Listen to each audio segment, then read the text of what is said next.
Startups can't hire recruiters fast enough, with demand for the role skyrocketing in the past year.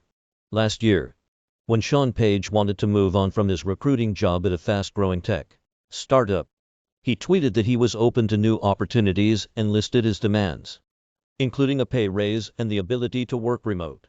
Seemingly overnight, he received messages from over 30 startups. Page said he wound up with the exact job he wanted at Propel, a fintech for managing food stamps and other benefits aimed at low-income users.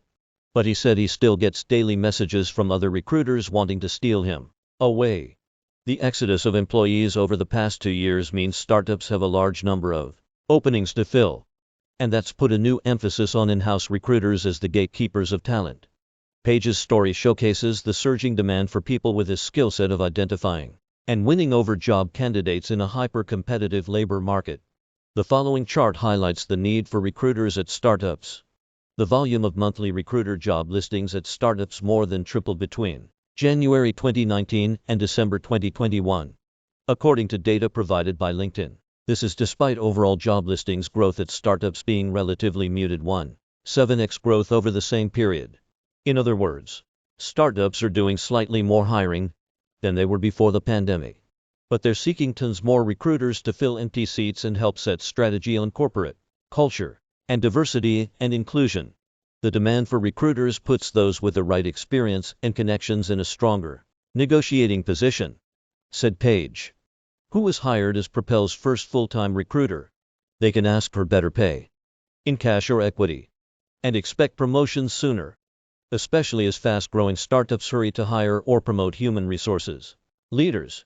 In some cases, companies agree to let candidates work from anywhere, but that's not always sensible for recruiters, said Annette Rivas, Chief People Officer at Envoy, a startup creating workplace software for offices.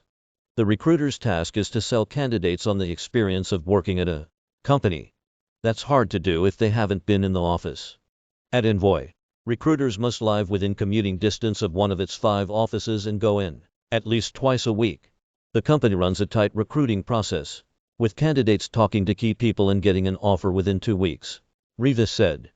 If it takes any longer, Envoy might lose a candidate to a faster competitor. This year, recruiters will continue to be some of the most sought-after talent in the market, said Steve Melia, a type of recruiter known as a talent partner at the venture firm OpenView in Boston. This shortage is showing zero signs of slowing down.